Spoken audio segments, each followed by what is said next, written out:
wafika kakanizidwe Muvi Wachilungamo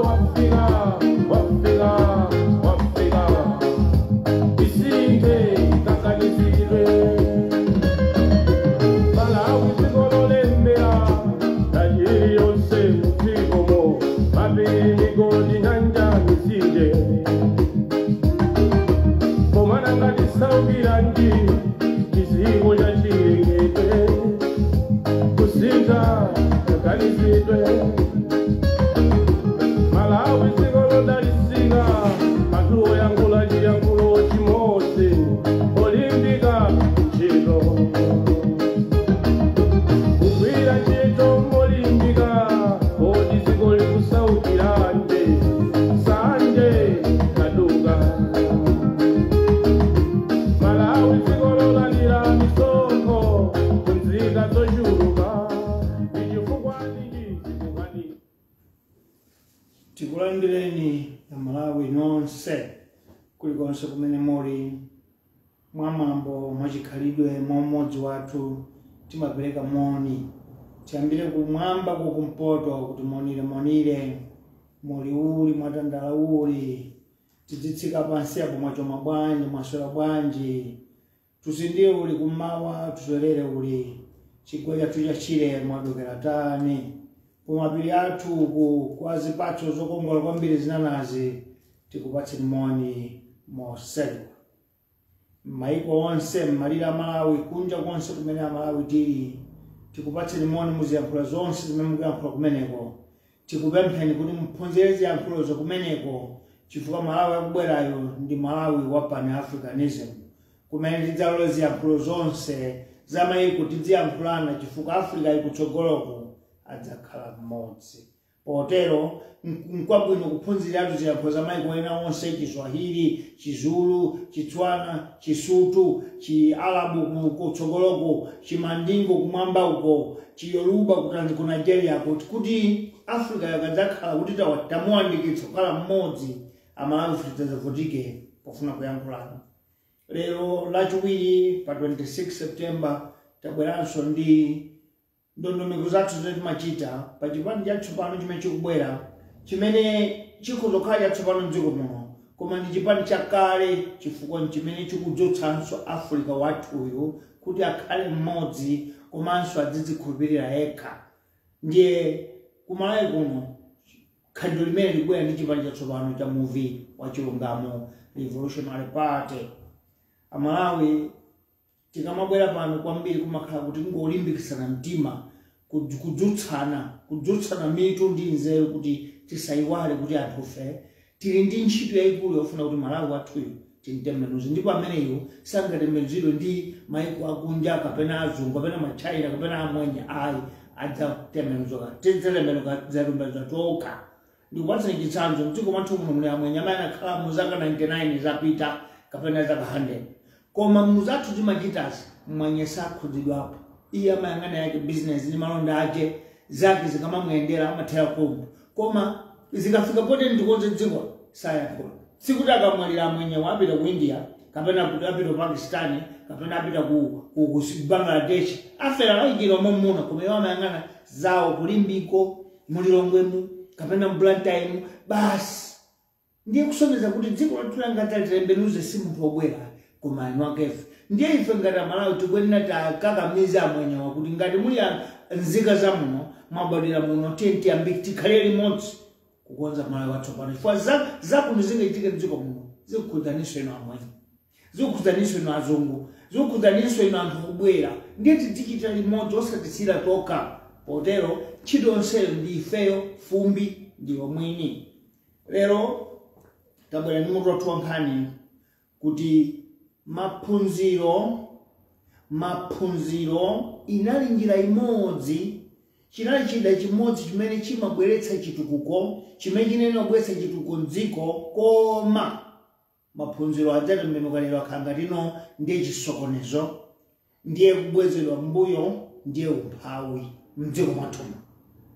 Mutu wathu wankhani umene maphunziro ndi chida chimodzi chimene chimatukula dziko chimasintha miyoyo chimakweza moyo koma dziko mwathu muno maphunzirowa akhala ngati chiphinjo chiletso chifukwa ndamene abweretsa ukapolo, umbava, kuba ndi kusaukitsa dziko. Maphunziro amene ndiye mutu wathu wankhani umene.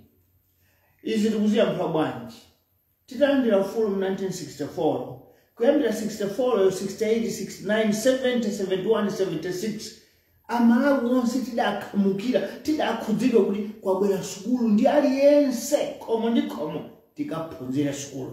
Chifukwa ndi njira yokhayo yotukula makomo, ndi njira yokhayo yotukula mioyo, ndi njira yokhayo tingatukule dziko lathuli, tikhale dziko loona lozindikira. Makolo amene anati ovutikisitsa osanga kwalitsana nawo kuti apititse ku sukulu amanena kuti bola mwana wanga akadziwe basi, bola mwana wanga akadziwe kulemba dzina lake kuti tikapita mchipatala tisakavutike kulemba mayina. Aliyense adali pa dibiti oti aphunzire. Khomo ndi khomo limakakabizidwa kuti tiphunzire. Zimene zinachitika kuyambira 64, 65 mpaka madzafika chamma 79, 80. Aliyense adali pa dibiti oti mwana waje aphunzire. Mwana waje aphunzire, mwana waje aphunzire, buledi yoyamba. Maphunzirowa inali ngati njira imodzi imene atsogoleri athu achiyambiwo, atate athu ayambiri amene matchula kuti ma-founding father, adakhazikitsa kuti ngati dziko silingakhale ndi anthu ophunzira silingapita kutsogolo. Zidali zoona ndipo ndizoona ndithu. Ndipo nthawi iyi akamuzupanda amene ali ngati oyambirirawo adalephera kugwira ntchito ndi anthu ozindikira chifukwa nthawiyo nkuti sukulu isanafalikire pa wina aliyense, ma universities kulibe. Ndiye m'malo mwache atsogoleri athu akale amagwira ntchito ndi achinyamata amene sukulu yawo inalibe yochitako bwino, ngati standard 5, standard 6, standard 7, standard 8, amagwira nawo ntchito amenewo kuti tikule dziko lipo makakamiza mtundu waniwaniwo upite m'masukulu. Amalawi, bullet number 2. Pomafika 1960, 1970, mwana wina aliyense adapita ku sukulu. Ndi mabanja osauka omwe ngati ifeyo timapita nawo ku sukuluko kuti tikaphunzire, tizindikire, tizisamba. Chifukwa timadziwitsidwa kuti ukakhala ophunzira umapita kusamba kofunika, kuchapa nkofunika, kusesa pakhomo nkofunika, kukhala wakilini nkofunika, munthu uzikhala wakilini. Timaphunzitsidwa zimenezo ku sukulu. Ndipo mabanja ambiri amakochezera kuti chonde mwana akaphunzire kuti dziko likwere falandira ufulu tsopano tikulamulira tikudzilamulira tokha. Bullet yachitatu. Mabanja ambiri m'midzi kuti kosapitika kutchire kuto amayesetsa ana awo apita m'masukulu. Ndiye tikudali maulendo omayenda mitunda mwina ya 21 kilometers, miles na imene 50 miles kuwaphunzira sukulu. Ana ena amachita kuchokera kwawo kupoti sukulu kulibe, kumadzakhalira kufupi kumene kuti sukulu kumachita lendi manyumba akapita kupempha abale awo. Cholinga choti mwana aphunzire kuti dziko lidzatukuke. Cholinga dziko lidzatukuke, miyoyo yonse idzatukuke. Amalawi chifukwa cha tikuyankhula mbiri imene cholinga chidali chimodzi. Umphawi kapena mavuto aliwonse amabwera pa dziko ngati pali umbuli. Ndipo atsogoleri athu oyambawo adaona kuti ngati sitigonjetsa umbuliwu ndiye dziko lidzatukuka.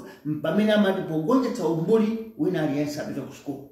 Mwana uliwonse akaphunzire. Ndiyetu kudali kuti kunali mchimisonkhano apa ndi apa kuti mwana aliyense apite ku sukulu. Ndiye boma la nthawiyo limayesetsa kutenga aziphunzitsi maderawo ndi ako apititsa kona ndi kona akamtsegule maso a Malawi kuti kutsogolo kwa Malawi kudzakhale koyaka, kowala, kwa mtendere, kwa chitukuko. Cholinga china chimenecho kudana ndi umphawi, kudana ndi umbuli. Bullet number 4. Nzachidzukira kuti aliyense palibe nthawi imene mwana wakana ngosiya kunyumba.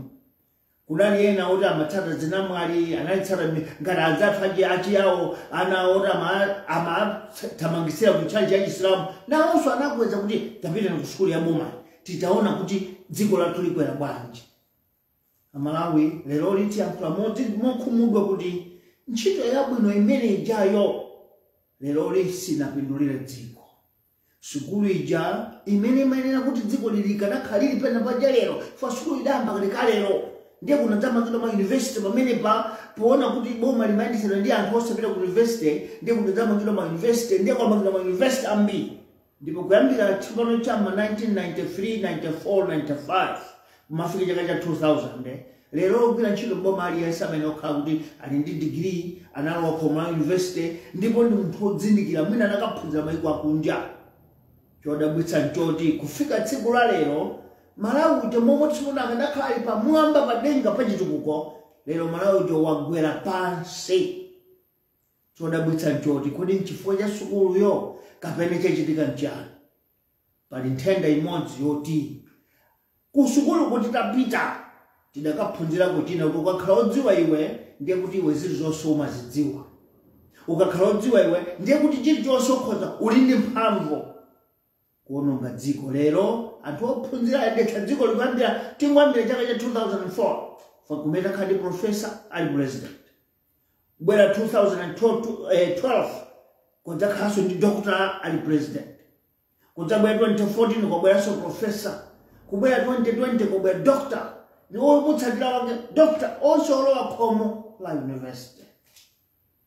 Kati ntiyang'ane dziko lathuli kuti mmene anthu amenewa ophunzira kwambiriwa kwaposa aja akamuzuwa kwaposa aja abagire muluzi aja mmene alowa mbomamo alowa ayendetsa dzikolo tili pati ngati dziko. Amalawi nonse tonse tiona ngati sukulu yopanda ntchito lero chifukwa dziko lathuli sili kupita kutsogolo m'malo mwake labwera mbuyo layenda jafuta mbuyo zinthu sizikuyenda ngakhale pang'ono. Funso loti chifukwa cha sukuluyo kapena chifukwa chiyani. Lero bullet number 6 timafuna tiyankhule mutu wankhani wonena kuti kulamulira dziko kapena kuyendetsa dziko si chifukwa cha ukadaulo koma kuti ukhale ndi mtima iweyo okonda dzikolo. Akamuzibanda kuti dziko lilamule bwino aliyendetse bwino sanaliyendetse bwino fota ndi madegree 30 koma kumene analiko dziko ili anali nalo chisomo, adali nalo chisoni, adali nalo chikondi chapadera. Nchifukwa chake akuchita zawo za usinyanga za mankhwala kapena za chipatala amayesa sokumayankhula ndi Amalawi kuno kuti kodi zadali zikuyenda bwanji kumeneko, kodi za dziko zikuyenda bwanji kumeneko. Nkumakambira ndi achinyamata amene ali kuno achina Otonchirwa, achina Masako Chipembere, achina Kanyama Chiume, kumakambira nawo nkumanena kuti tipulumutse dziko lija. Imene ite pa Chingerezi ndiye ndikane kuti amati patriotism koma pa Malawi pa Malawi ndi umwini kulikonda dziko lako mosangana kuti ugwira ntchito yanji umakhala pati iwe ngophunzira bwanji kandi iwe mbuli bwanji koma ngati dziko lako umalikonda umayika mtima. Ndiye chimene chachitika kuyambira 2005 kumapita kutsogolo uku onse amene asankha kuti adzikhala oyendetsa dziko tikumayang'ana opita ku sukulu ndi madegree ndi zipewa koma kwafunsa kodi dziko limalikonda bwanji sayankha sakuwuzani. Kodi kanakhala kuti nthawi imene ijaona kuti anthu amapita ntchito kamenyera nkhondo inu mukanapita nawo akuwuzani wonse amene lokhoma university kuti si imene sitingachite nawo. Opita kukachilowa ntchire ndi anthu ochepa Dr. Atati mpakati bambo yatuta chisiza ochepa okha sukulu ili mutu koma kulowanso ntchire cholinga kapulumutsa dziko. Kumalawi kwathu kuno anthu amtundu umene ndi ochepa. Kuyambira 2004 kumapita kutsogolo tafika lero anthu amtundu umene angakalowe ntchire kuti apulumutse dziko palibe. Chifukwa ku sukulu kwadauzidwa kuti ino zanu zonse nzakilini muzitangolandira. Nchifukwa ikalero kuti ulesi dziko lathu lili kulephera kutukuka chifukwa cha ulesi. Sukulu yaphunzitsa kunena kuti zimangobwera muli mu office mu kuiwala kuti kompyuta imene agwiritsa ntchitoyo wina wake adayipanga. Mbalo moti agwiritsa ntchito sukulu imene kuti kodi kompyuta imeneyi adayipanga bwanji imatani nanga ife titani ayi ophunzira athu mu Africa muno makamaka dziko lathu la Malawi lino amangodikira kuti iyavuta ikagule ina kompyuta iyavuta ndikagule ina. Palibe mmodzi ananena kuti ayi ndimafuna ndifuna kuti kodi kompyuta iyi amasaka ndilachani nkati ane nditsegule nkati mwati yang'ani adapanga bwanji tisamakagulanso titipanga toka. Ndiye mauniversity amalawiwo ngambirimbiri kunzuzu ilipo mulilonge mwangapo kumwaya kuno ambiri kuzomba yachi manthu wachi ali kuzombapo kulibe leroli onse amene alowa khomo limene ndi amene ali mboma lero. Ne mudzamva zipani zikunena kuti popereka malamulo ofuna kukhala mtsogoleri wa chipani ofuna kukhala mtsogoleri wa dziko, ofuna kukhala phungu adzikhala ndi degree. Kuwafunsa kuti kodi degree ingapangenji chifukwa sinapange kalikonse. Muzaka kuyambira 2004 degree yalephera kukonza dziko. Lero Malawi akuchititsa manyazi. Ndeni mafuna ndiyankhulezi. Kuyambira 1965 kudzapera 1994 akamuzibanda amagwira ntchito ndi nduna panalibe imodzi yomwe degree. Alege Banda, a John Tembo, a Bagiri Mluzi, a Katengeza, a Robson Chilwa, a Darwin Katopola, a Stanford Demba, kudalibe wa degree. Koma taimene ya Malawi tichite manyazi. Masukulu mu ngakhale mipira imabwera kuchokera kuboma. Magobe amabwera kuchokera kuboma. Mabuku amabwera kuchokera kuboma. Sukulu ya midzi ndi antawuni tutalibe kusiyana ngoti kuti kuli magetsi, midzi mulibe magetsi. Koma maphunzitsidwe chimodzimodzi. Ndimafuna kuti titaunguza tonse. Chifukwa mwina kumana rawo ya wanga madala ndi sukulu iya. Koma tateni tiunguze ndi tisiyanitse. Nzipatala nthawi imene ija mukapitamo ena fe tuchoka midzi osasamba fe timakamva fungo lonunkhira bwino ngati la perfume mchipatala. Nkuchitika mwadidzi kutsoka kuti mutadwala tagona momwemo ndiye tilawa mpunga, tilawa nyemba, tilawa kabikabichu ogazingira mchipatala. Nthawi imene atsogoleri athu nthawiyo popanda wa degree. Wa degree analika muzweka. Koma nduna zonse zimene zikuendetsa nduna ya ukhondo, nduna za maphunziro, nduna za chani alibe degree yo. Koma zipatala kudali mankhwala. Ndiye ukadwala wagona mchipatala muja mwina suna gonekeke, suna gonetsedwe. Koma ukalandira maphuku sa mankhwala 5. Ena ofira kuti multivitamin, ena matabuleti odwalawe, ena zambiri mbiri kuti kumaka iwala kwambira kunyumba kuti umwe. Nthawi imeneyo oyendetsa boma alibe madegree. Kungolowa 2005 maprofesa, madoktora, mandani all Koma University zipatala lero mankhwala kulibe. Kukati kwapezeka mankhwala ndi panado.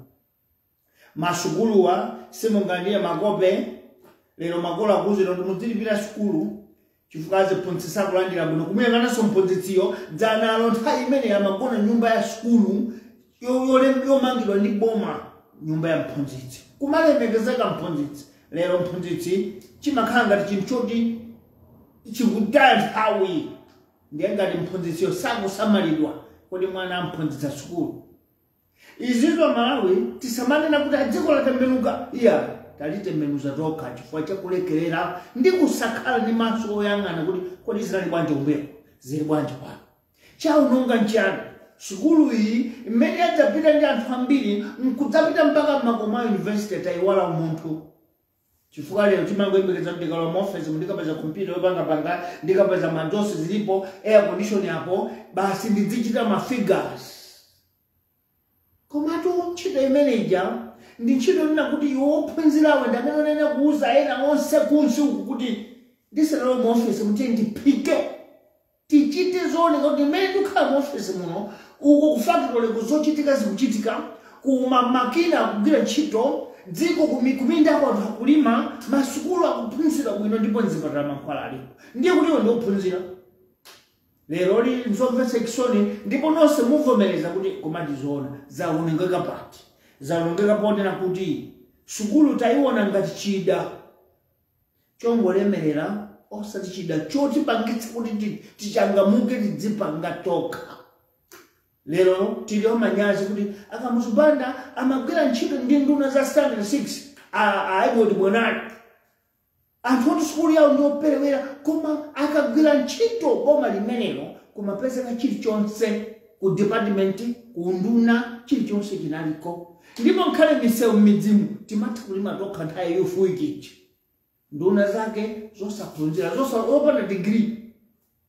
Lero nduna zonse za madegree akuza kuti ngati anapita ku University ya Malawi ndi kuti ngotseka amene ambiriwo anapita ma university ayale Oxford akuza ndi zachani ku Canada uko koma talowa mupatsidwe unduna sachibwana zokhazokha zochitika zake kuba kukhakoka unduna madeski mundunamo mupezolana asiya ndikamuzu adachita dzimbiri madeskiwo ndipo sasunthidwa ungosunthidwa agwa pansi chifukwa anayimikira khoma maofesi aboma amenewo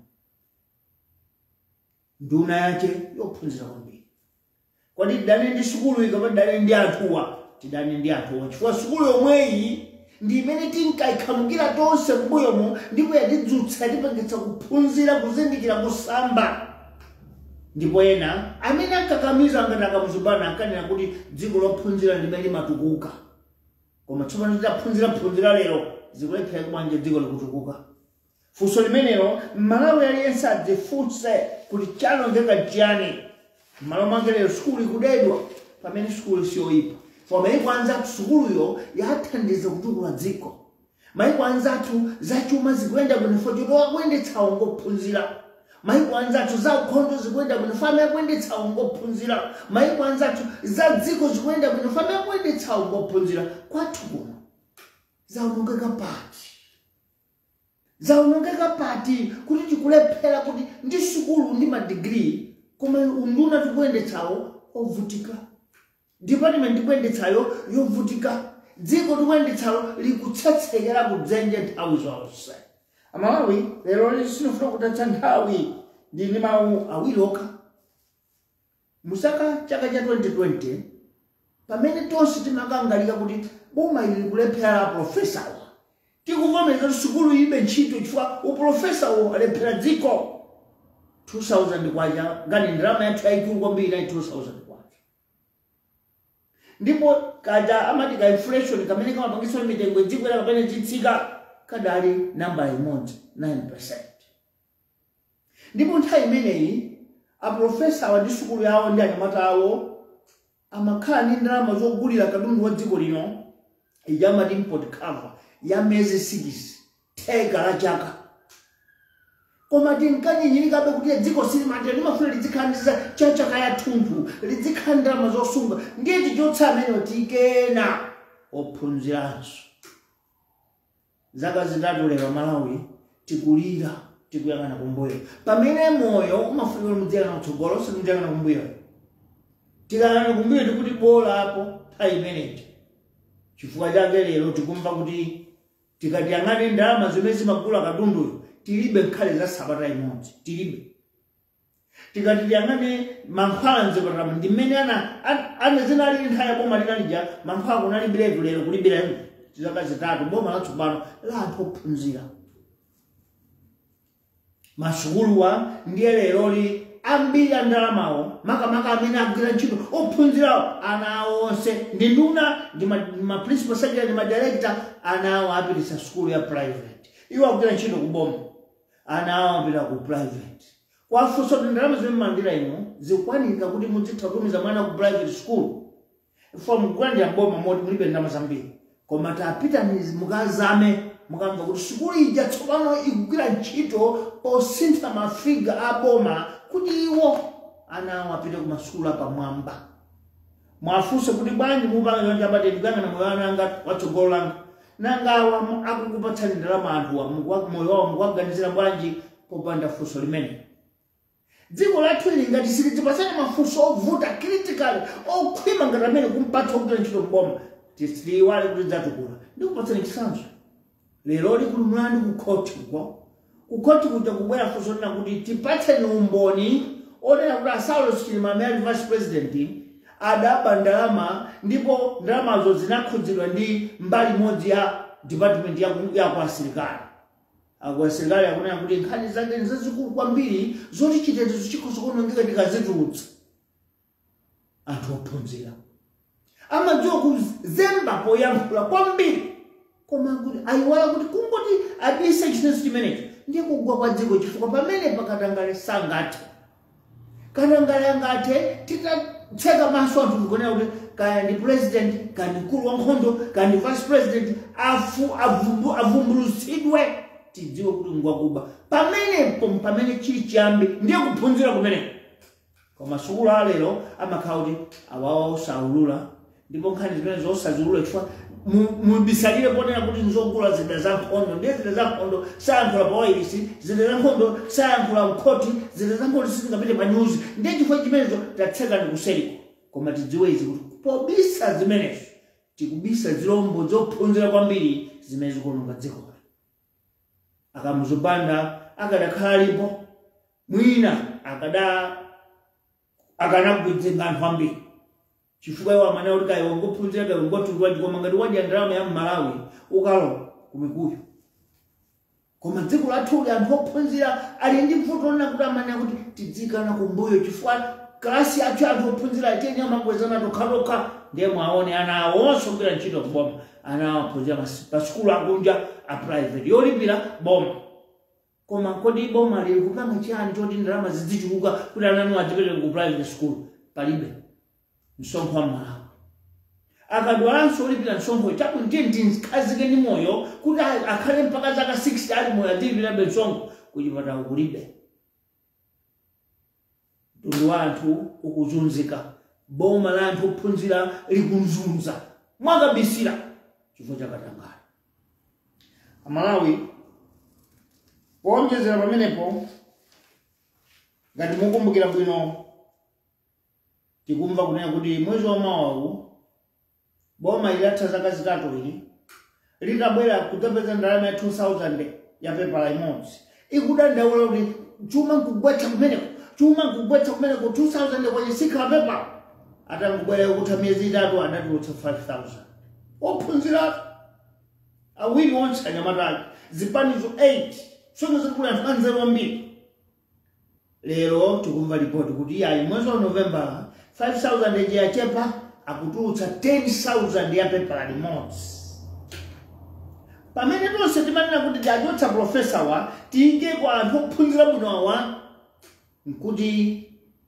kwacha ikugula ndalama ya ku America 760 kwacha kugula $1 lero dola imene imagula ntchito kugulira katundu pa dziko lonse lapansi kwacha dola ikugula 1350 kwacha dola imodzi dziko likupita kutsogolo ndi maphunziro kapena likubwerera mbuyo komako akuyendetsa bomawo so standard 4 so standard 5 so from 1 so from 2 ndi anyamata olowa university ena madigiri anakatika ku London au PhD ena anakatika PhD au America maiko kukwera kwambiri koma mchuma chikugwa pansi chopondetsa moyo choti kodi iwowa akugwa nawo limodzi ngati mene kukwera dziko chilowere 3 years achilima kulemera kwambiri kuposa kale chilowere 3 years achakwera alemera kwambiri kuposa kale ngeti dziko awiri omwewo tayang'ana ni nduna zawo zonse abale awo amene akumtundu kwawo sikulemera kwache muzaka zitatu koma dziko sikusosoka kwake muzaka zitatu yeni ndalama yogula mafuta timakhala nayo ya sabata imodzi tukuta kuno kuti sabata imene ikatha titenga kuti ndiye munthu wamkulu president bentha betha maiko ainu ake osati ukagwira ntchito ukapempha kapena ukakongola Malawi kuyankhula kwathu kwa lero kwambiri kukuyang'ana kunena kuti kodi sukulu yatithandiza mdziko muno sukulu yachita chilichonse mmene akamuzu atiuzira dziko lonse kuti mwana aliyense apite ku sukulu for dziko lophunzira ndi limene lili lakilini lozindikira lotukuka tapindula sidapindule ndiye niwafuna ndidziwe izi chikuchitika nchani kuti nthawi yaka muzipanda nduna zosaphunzira zija zimayendetsa bwino boma anali mantha kapena kukonda dziko si mantha yokonda dziko lero boma la anthu ophunzira kwambiri dziko akuliononga kusaopa kapena chani yankho ndi imodzi kuti si sukulu imapangitsa lukhale tsogoleri ndi mtima kodi mtima wako ukuyankhula zotani pa dziko chifukwa nthawi iyi kumene kunali osaphunzira china aleke banda ali nduna ya zachuma financial minister chuma chimayenda bwino lero kwadzalowa anthu ophunzira kwambiri akuti finance minister akuti ndanga associate bwembwe panopa ophunzira ku polytechnic uko ali ndi chani ACCA akuza zimene nazo koma chuma chikungopoloza pepani ndi akuli choncho. Chuma chikungopoloza sichikutulutsa phindu lililonse. Ndiye nkumati chaka chino chachitatu mmene kufikira zaka zisanu anthu amene ali mboma kwacha ikhala izi pa 10,000 pompo ya pepala chechidzukire chidzipita kuma 20,000 kapena 50,000 chifukwa tsopano kwachayo ikugwera pansi. Chomvetsa chisoni lero ndi nkhani ya chitetezo. Kuba kukuli apo ophunzira ali mbomamo akuononga choncho chitetezo cha dziko chafika ponena kuti tsopano aliyense nkhawa zilibi kuti ndidzuka mawa ine chifukwa apolisi akulanda ndalama za msonkho ndipo tinawo ambiri ko basi. Apolisi agula utsi okhetsa misozi wambiri ndalama zambiri ko basi. Ali magalimoto ambiri manyumba mwakulu apolisi mukapeza magalimoto awiri atatu apolisi. Koma lero anthu akutha kufa ali mgalimoto mwawo. Akutha kuphedwa pamene pafera munthu sichapafupi pali matatalazi. Koma munthu kufika matatalazi ali kuchitika kukoka makokweze mene paja kufika poti munthu jamkufa omupha kumtenga kwa mja kumbuyo kwa galimoto. Dziko lisakudzwa chilichonse, asilikali sakudzwa chilichonse adziko. Boma lisakudzwa chilichonse. Lero president anduna zachitetezo kubwera mopanda manyazi kudzanena kuti ati kudziwa kuti amene apanga zimene ndi anthu andale. Iwo ali andale kale. Andale yake ndani? Andale yake ndani pakuti andale ndino amene bwanji osachula kuti ayi koma achipani chakuti ngoti andale afuna kugwetsa boma. Avuwa akaundana na kuti boma ndi chimachini sichigonja sichimalephera. Lero chimachini chiyetu kulephera bwanji kudziwa kuti Katengeza wafa bwanji, Lusungu wafa bwanji, Nyamata wina wafa bwanji. Zonse zikuchitika capital city kulikulu la polisi, kulikulu la boma zikuchitika bwanji. Ndiye kunduna mkudzabweza na kuti ayi paliena akamene afuna kugwetsa dziko. Ife tikuti apolisi akagwira azikhale ng'oma aulule fa kudziwa pokena kachi. Azikhale ng'oma akudziwa pokena kake kuti alipo amene afuna kugwetsa boma. Ndiye iwo apolisi auze azikhale ng'oma auze apolisi kuti afuna kugwetsa boma ndi uyu kuti apolisi amange chifukwa link yoyamba suspect yoyamba ndi azikhale ng'oma. Okhala nduna ya boma sakadayamba choncho akanati apolisi mwina tichite usonkhano watu lankhani. Ine ngati nduna ya zachitetezo ndiyankhule kuti kudziwa chani tichita chiyani titani kuti tichepetse mchitidwe umene umbanda umene. Koma kuti ayi andale afuna kugwetsa dziko. Ndiye ngati andale akugwetsa dziko mwachidzukire ndi andale autsutsa boma. Ndiye inu ngati boma polisi m'manyamano asilikali m'manyamano tina tili m'manyamano mukulephera bwanji kuyendetsa dziko mukuwalola bwanji otsutsa boma athe kuononga dziko pomapha anthu awo. Inu boma linogwireta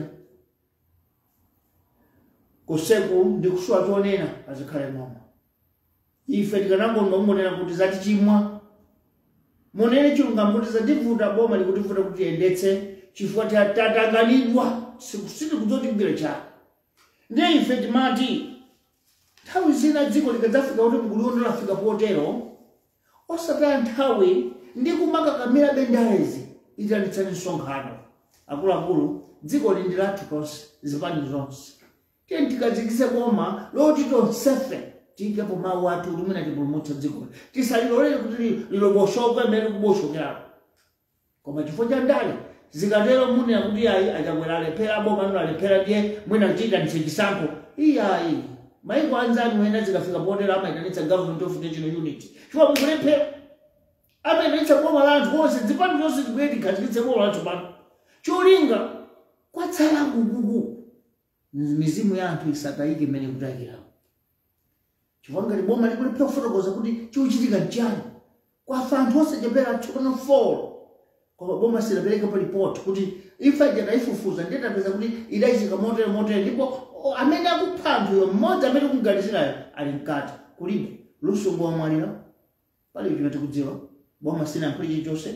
Lero kukufa anthu ogwira ntchito akuluakulu. Tsono ngati kukufedwa anthu akuluakulu choncho opanda kuti akwapha ndani. Ife akapopa ngolo ife midzimu chitetezo chathu chili pati.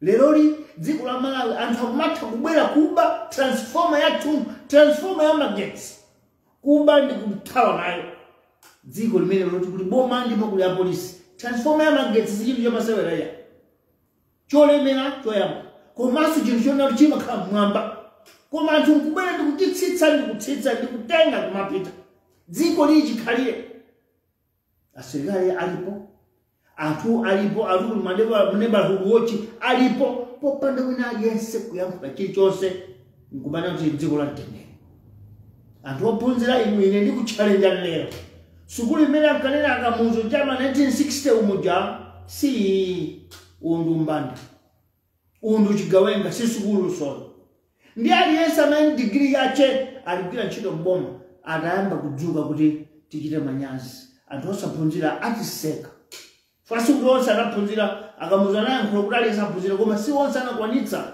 kuti anawapita masukulu ambiri tikali mbulebe koma tsopano mbulizo zisakhale zikuone nutsirwa anthu kuti sukulu yanu yopanda ntchito simunakule dziko mwaononga dziko mwangoba tsoka ilonso sukulu yanu mwaona kuti njanzeru kuti mutiphunzitsana anu kuma private school polemba ntchito mboma mudzilema abale anu nchifukwa dziko lagwa chifukwa mukamuyika mbale wakasandasi Juma mboma chifukwa iye ndi minister dziwani kuti iye saopa chifukwa iye ndi mbale wache kuti abe kumene kutene ndidzanchitira chidzakhulukira pamene kamuzipanda amati mumulembe fali mapepa akangolakwa achotsedwa lero maboma onse betaona kumbuyo kwateroka kamuzipanda ndi okonderana ndiye katangalero umbandawo kubako kukonderanako maubalewo ndiye mulo dziko ugwa pansi ndiye mafuna ndi yakhulezi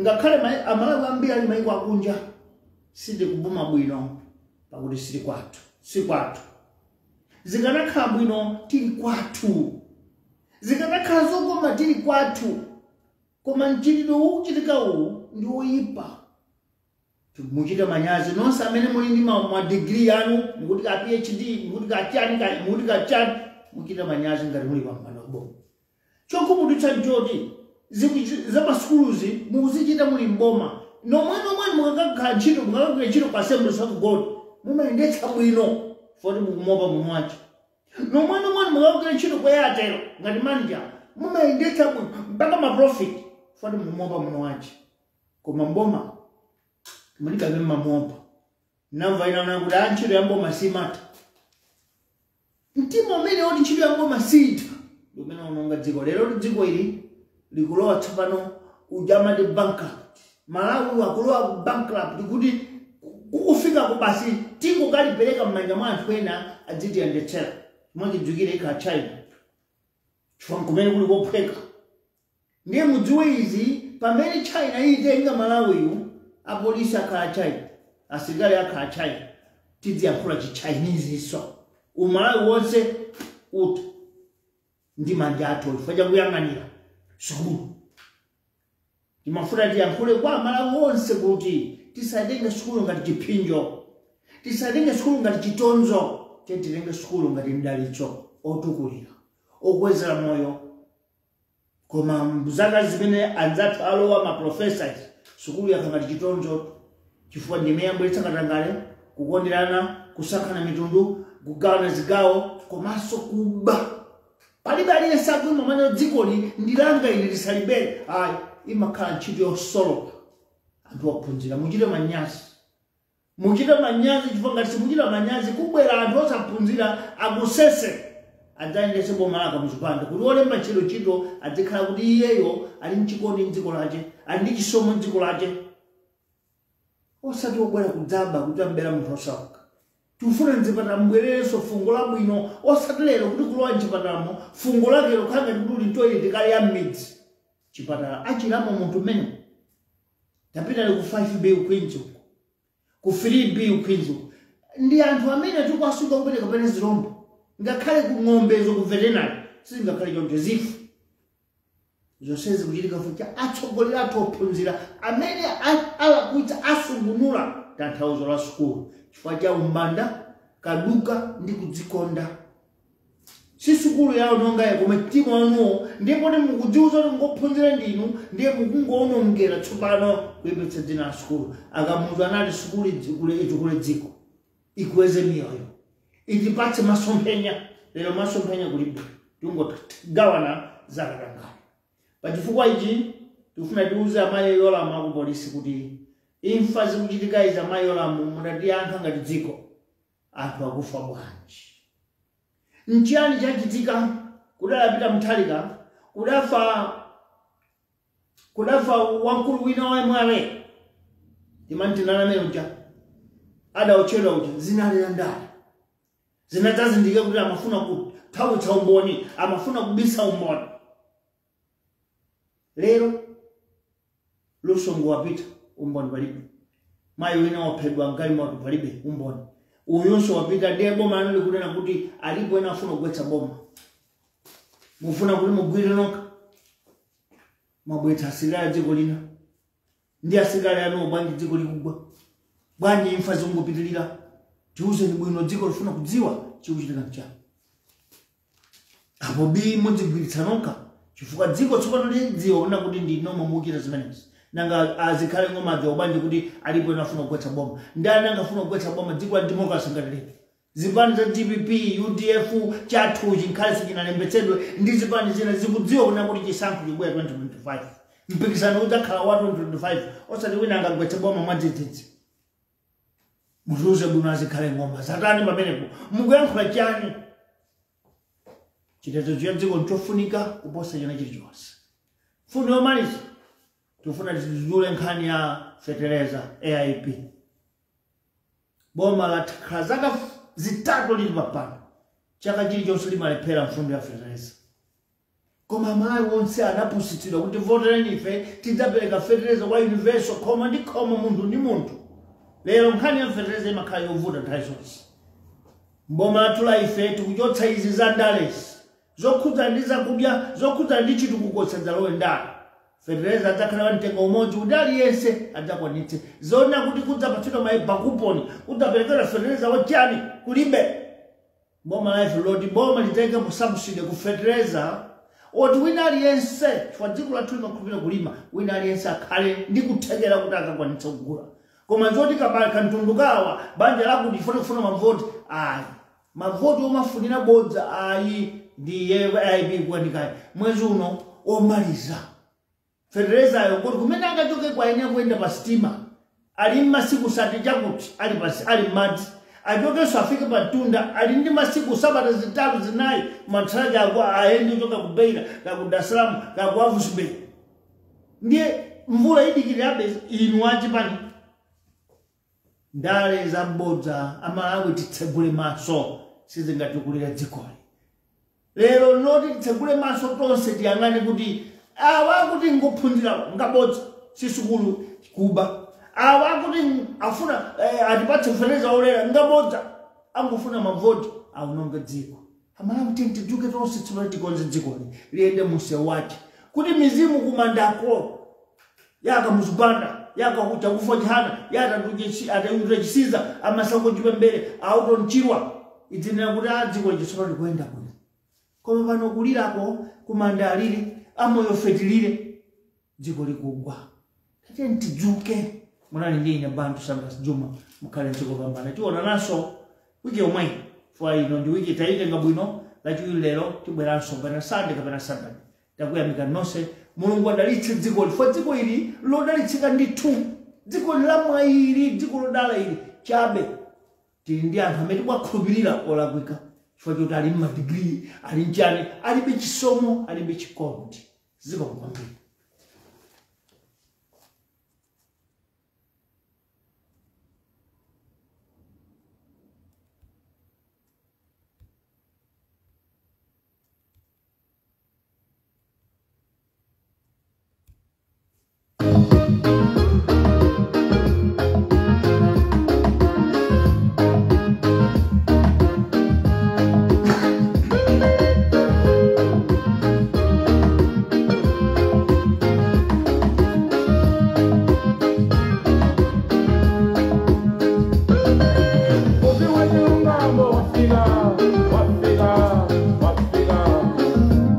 kusintha kakanizidwe Muvi Wachilungamo wafika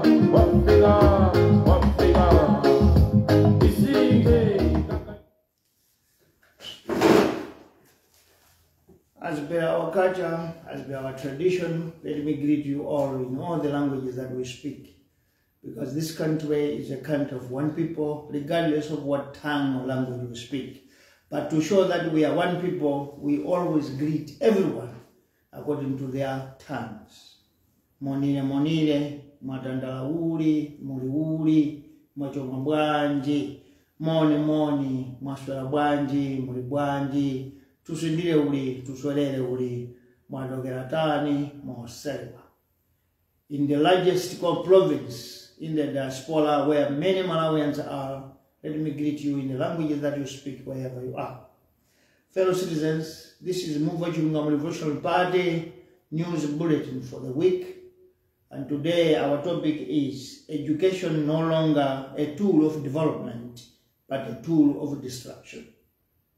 The topic of our day today is education is no longer a tool of development. Because in the beginning we were told that for development to come, for civilization to come, people must be educated. And it was now a rush for education. Each and everyone wanted to be educated so that we can develop our lives, develop our communities, our societies, and our country. That is what we know about education. Unfortunately, now education has become a tool for destruction. At independence, and years after that, Malawi embarked on education rush. Malawi was on the project education, making sure that and seeing to it that each and every child born in the 1960s and upwards be educated, because as an independent state, our founding fathers were convinced that development can only be possible with an educated nation, with an enlightened society. That was the belief of our founding fathers. Bullet number one, education became a tool of development and a weapon that would defeat the enemy, number one, known as ignorance. Our founding fathers believed cleanliness, health and development can come only if the entire nation and citizens are educated. Education project therefore became a household name.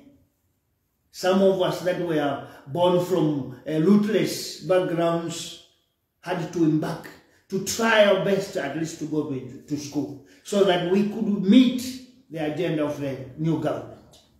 Bullet number three.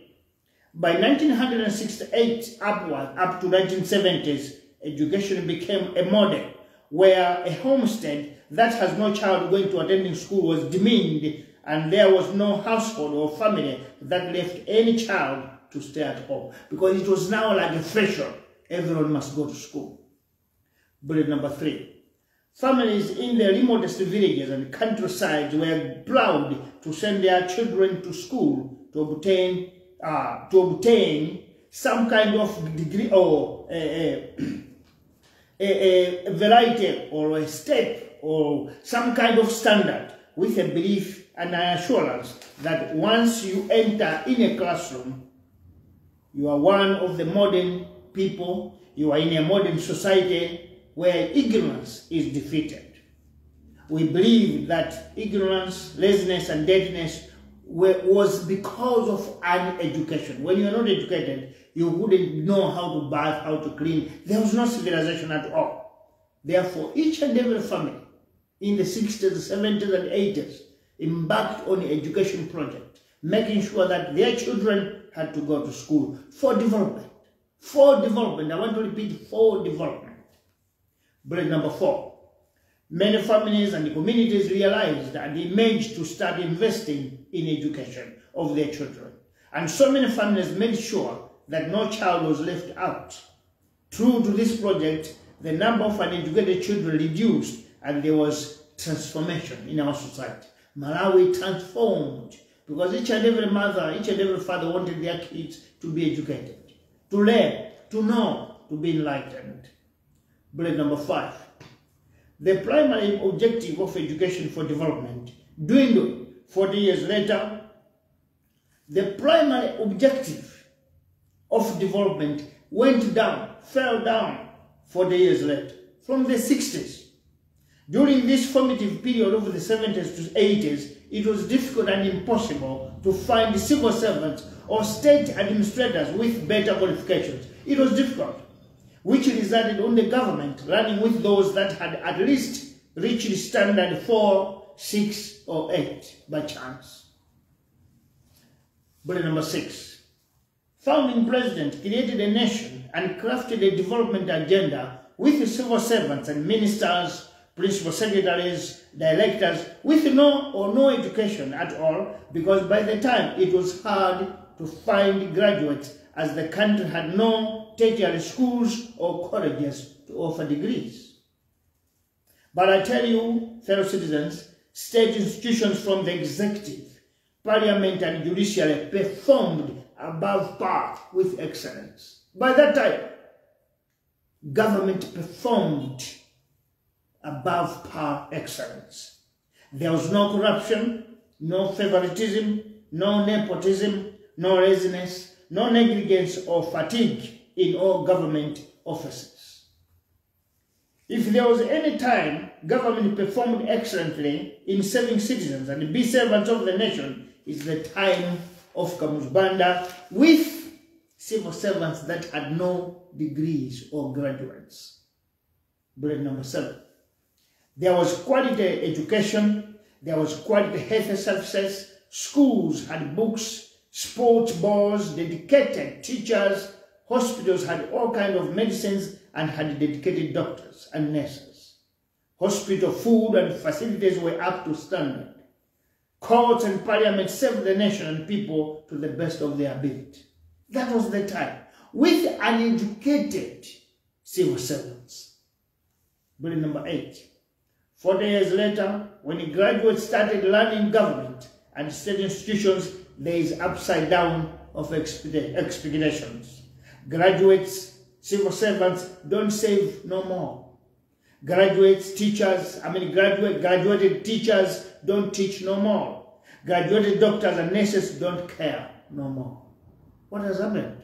Is it because of education that has changed our mindset, or what happened? Blantyre City, that was the cleanest city in Africa, is the dirtiest and stinking city in Africa today.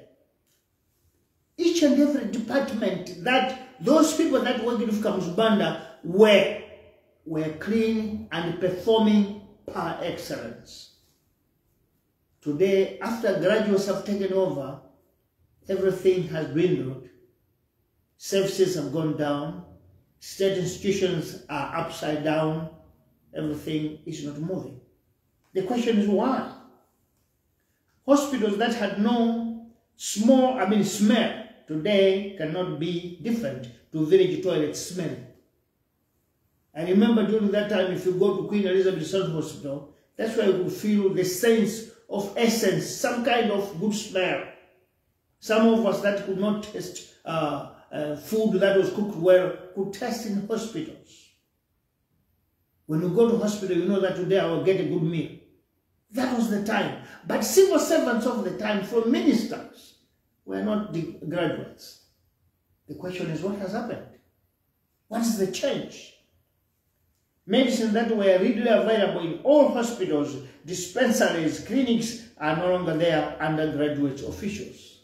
By that time, if you are a patient, whether you come from Kombwe, whether you come from Bachanda or Utini, when you come to Nzuzu, Lilongo, Blantyre hospitals, you will get medicines that you sometimes you forget to finish them, because they were multivitamin tablets, there was Panadol, there was chloroquine, there was penicillin, all that for you.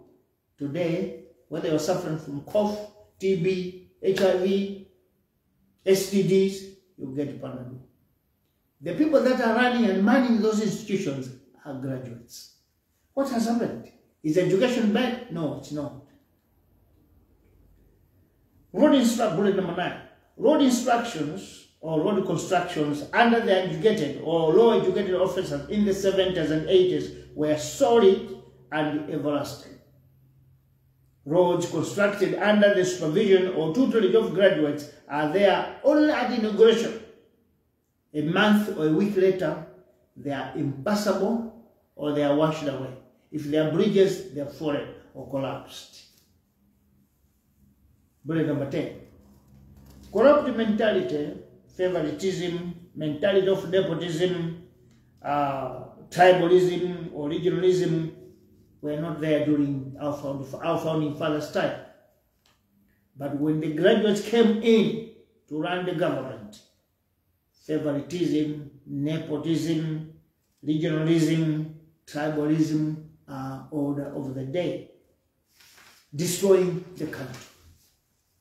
Bullet number 11. If our parents and all Malawians at large knew that in education there will be corruption, there will be favoritism, nepotism, tribalism, and regionalism, many families could not send their children to school.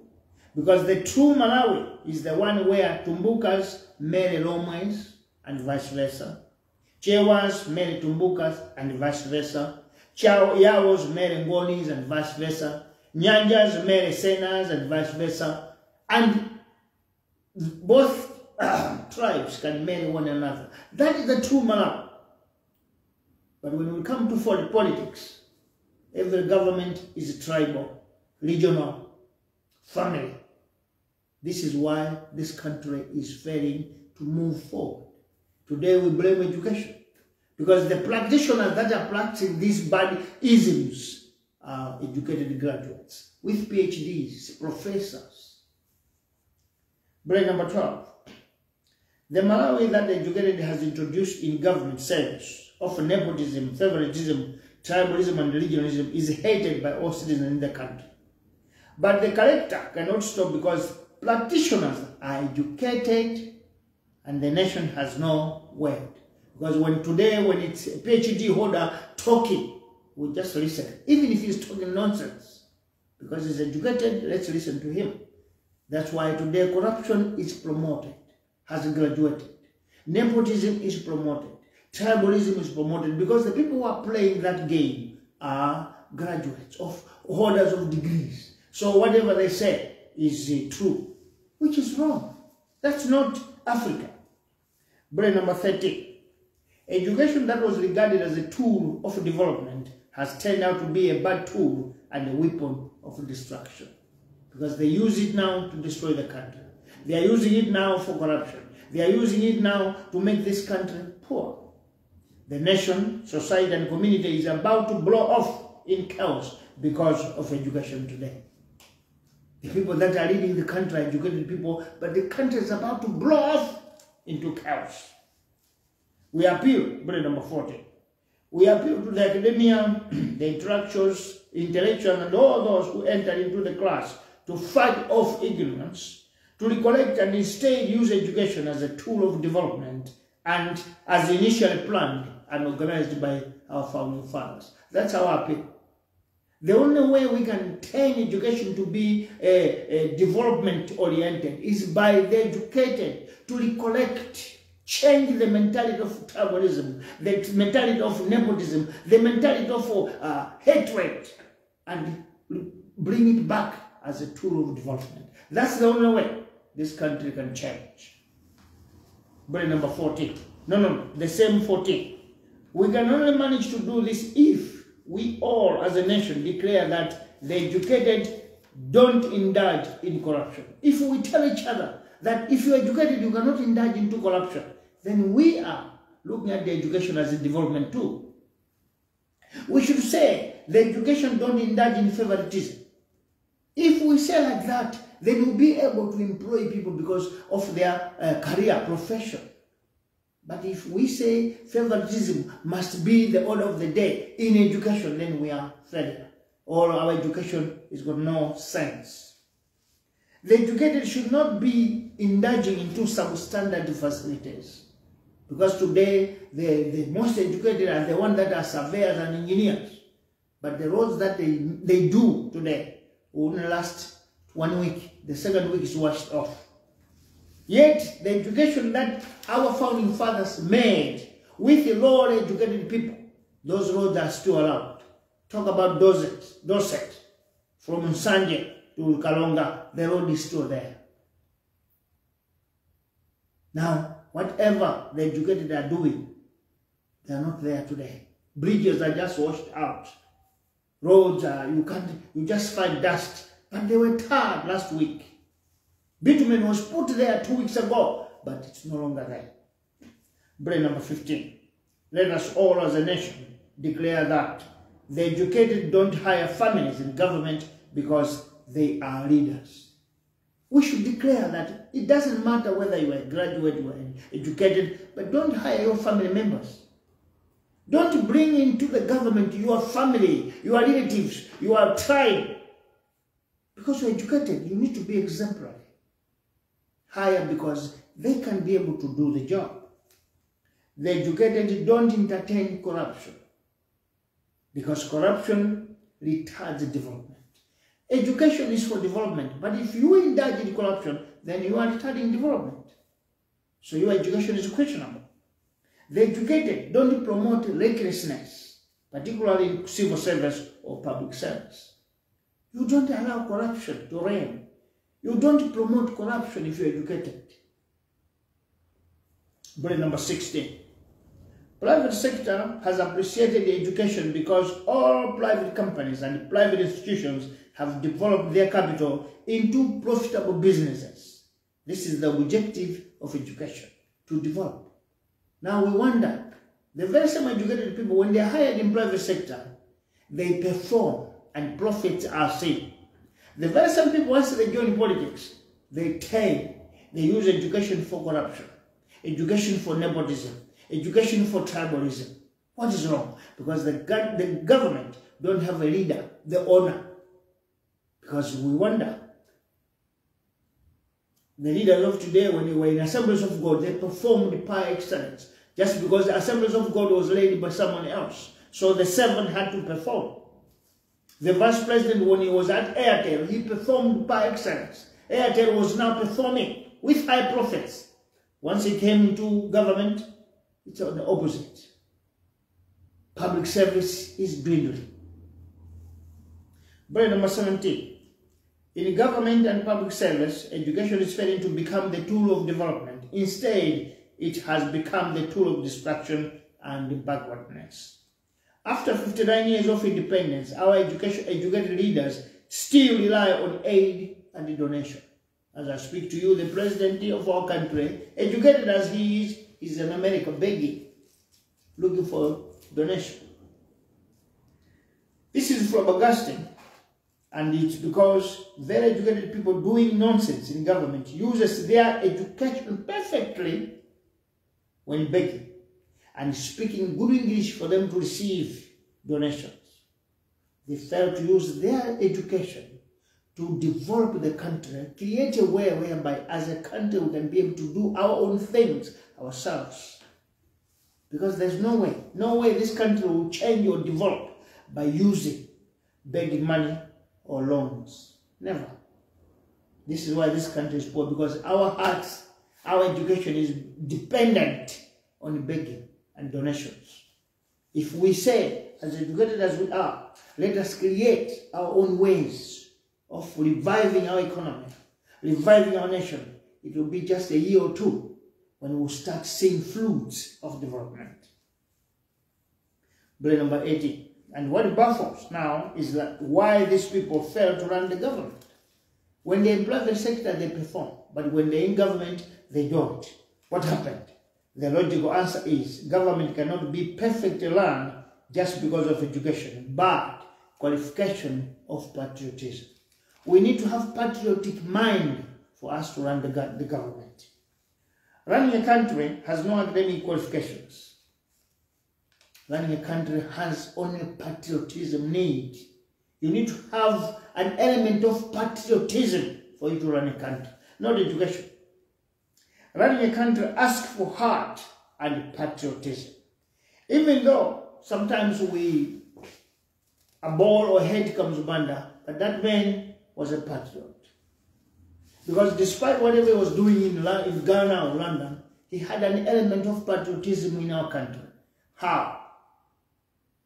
Under Kamuzubanda, Malawi map was bigger and larger. Under professors and these educated people, our map is now slim and small. In our time, we used to see Lake Malawi full on a passport or any map. Today, it is cut off under educated people. There's no patriotic heart of our leaders, though they're educated. So to be a leader doesn't only require education, it needs patriotic heart too. You need to love your country.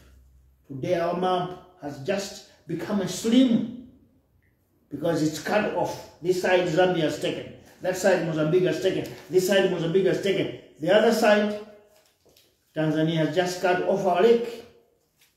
But if you ask Tanzanians, what name would you give to this lake, they will tell you that this is Lake Nyasa. Lake Nyasa, do you say it's yours? Why don't you say Lake Tanganyika? Because it's Malawian property. But our leaders who are educated, they don't care. They say education requires understanding, education requires modalities of United Nations, modalities of SADC, because they don't have patriotic heart.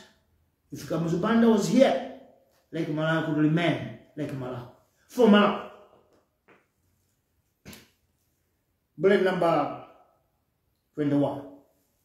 Fellow citizens, our country is no longer a safe place. In a space of 3 days, 3 people of names have mysteriously been killed.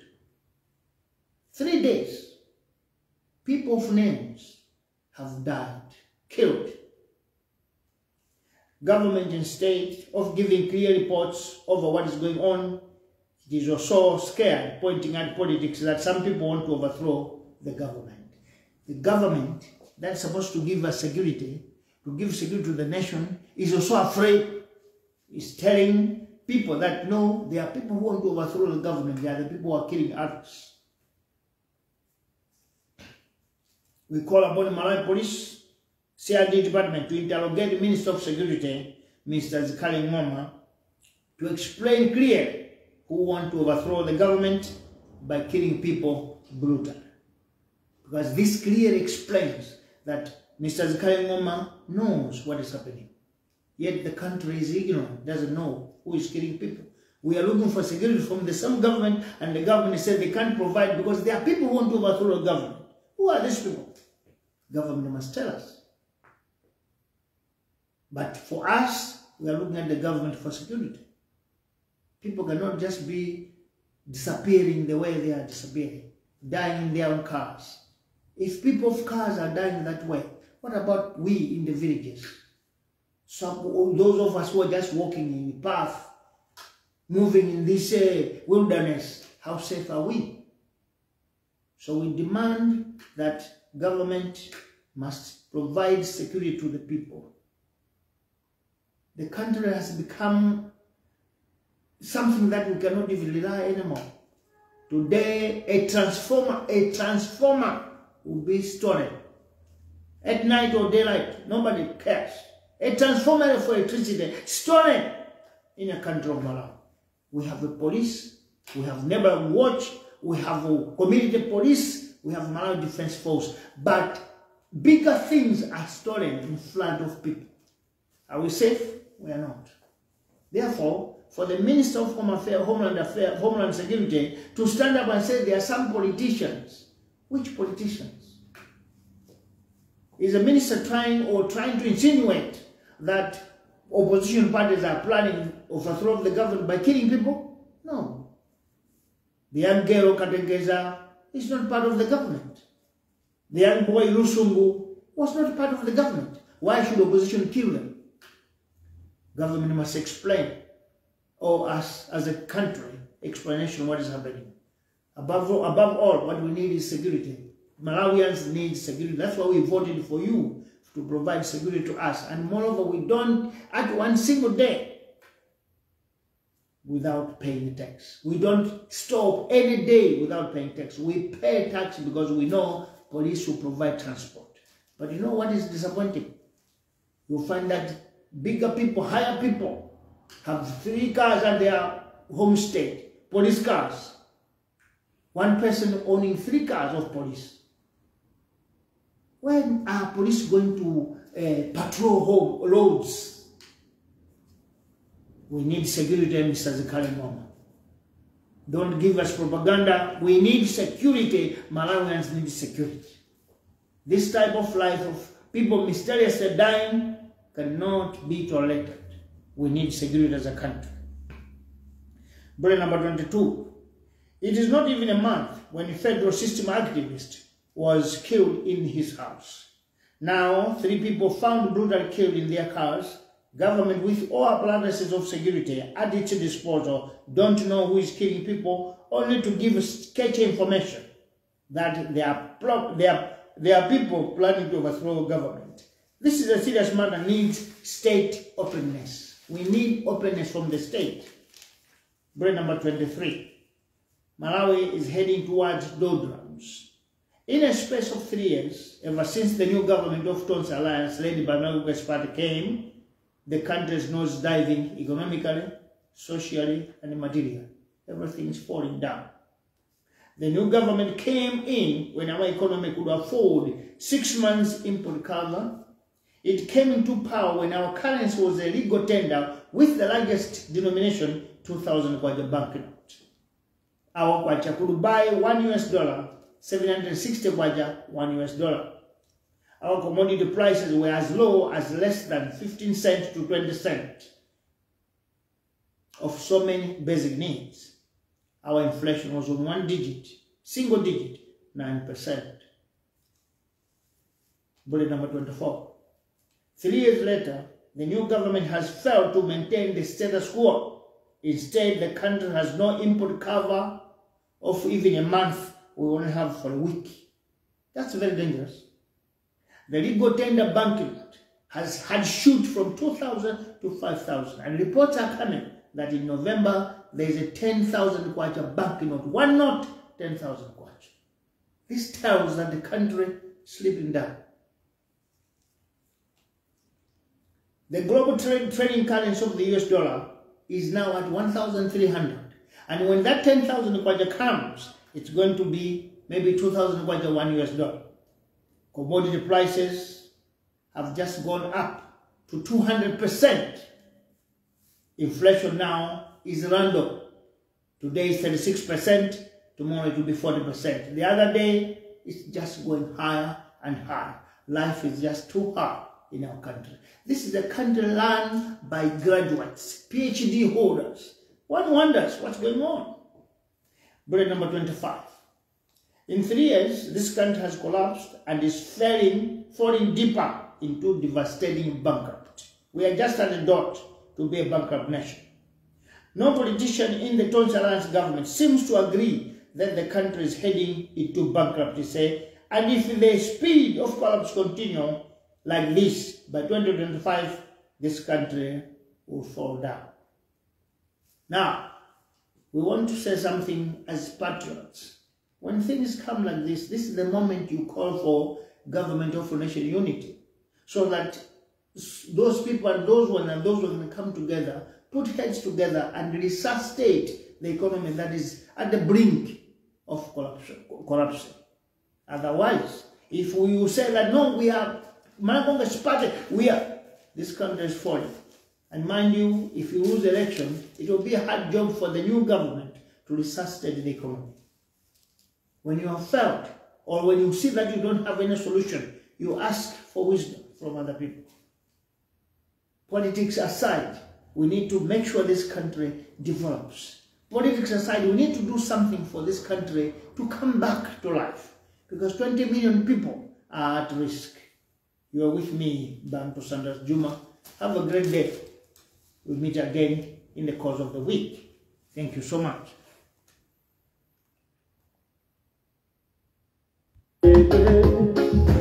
Kusinda, kalizidwe.